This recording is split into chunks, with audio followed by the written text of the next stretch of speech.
Right, so, ever heard of a guy named Decca? Decca. Rings a bell vaguely. Remind me. So picture this. HMP Stretford, tough prison, right?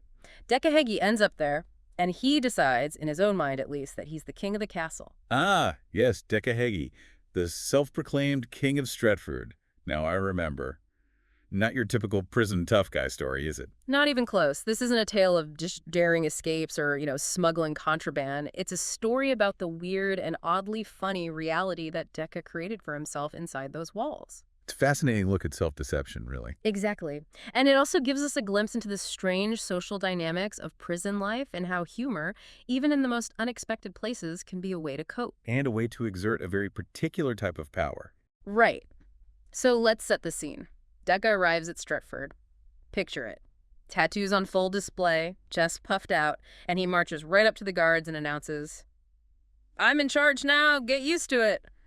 I mean, the confidence is almost admirable, right? It's a classic power play. You see it time and time again, especially in environments like prison where asserting dominance is everything. You'd think the guards would be intimidated, right? You'd think so, but they just smirk. It's like they've seen this song and dance 100 times before. They know exactly how this is going to play out. And play out it does. Decca immediately tries to gather a crew, promising protection, favors, the whole 9 yards.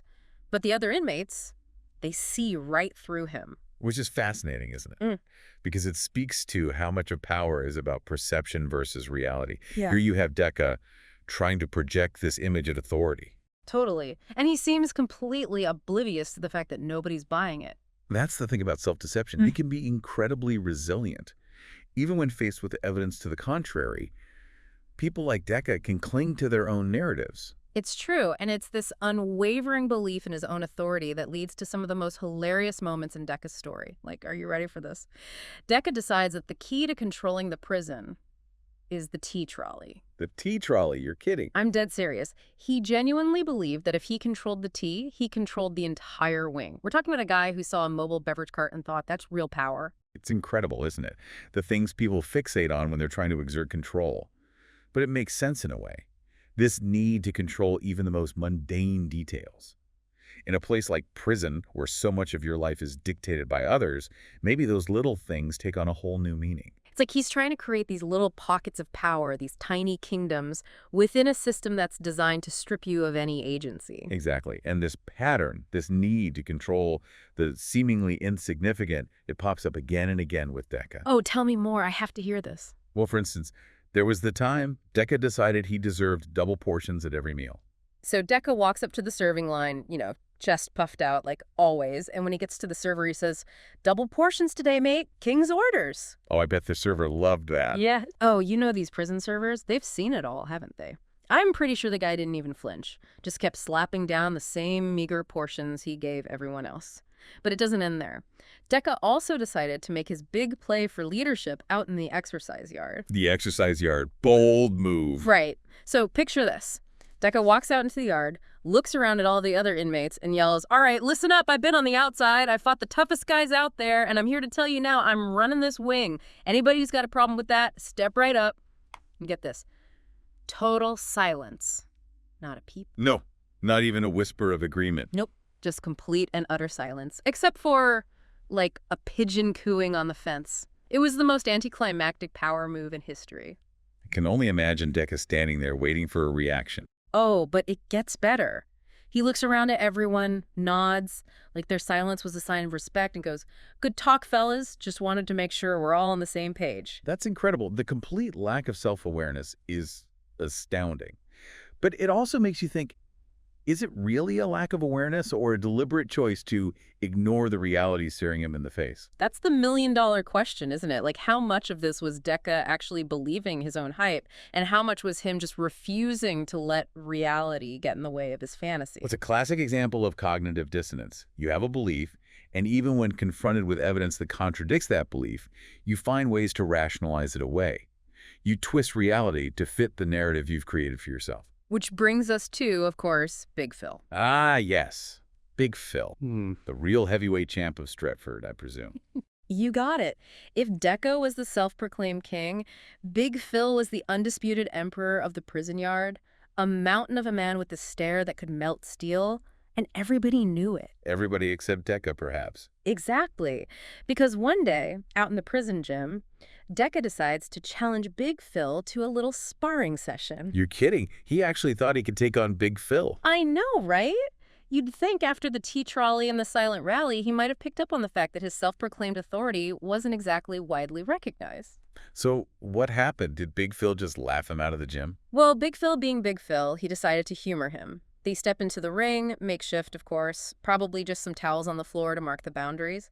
And remember, this is Decca's big chance to prove he's the top dog. I bet he was in his element, full of bravado, living out those fantasies of being the ultimate prison tough guy. Oh, absolutely. But back in the real world, this little sparring session lasted all of about 30 seconds. A couple jabs from Big Phil, and Decca was on the floor, legs tangled like he'd gotten stuck in a particularly difficult game of Twister. Ouch. Not exactly the triumphant victory he'd envisioned, I'm guessing. Not even close. But here's where it gets really interesting. Most people, after being tossed around like a rag doll by Big Phil, would probably crawl off and lick their wounds, right? Not Decca. He dusts himself off, puffs out his chest, and says, "Just a warm-up. Next time, Big Phil, you're the one who's going down." Unbelievable. He spun getting completely demolished into a victory. That takes a special kind of delusion. Right. And the best part is, everyone else starts to catch on. They realize they've got a live comedy show going on with Decca as the unwitting star. So the inmates start playing along. Oh, yeah. It becomes this whole thing. Like, they start asking Decca for favors, pretending to respect his authority, just to see how far he'll take it. What kind of favors are we talking about?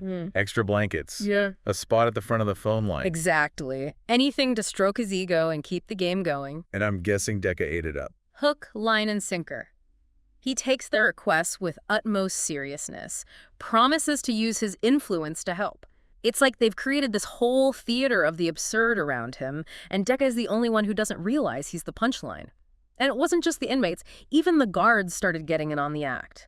So the guards, I'm dying to know what they did. Well, one day, they called Decca into the governor's office, right? Yeah, they actually brought him to the warden's office. Oh, yeah.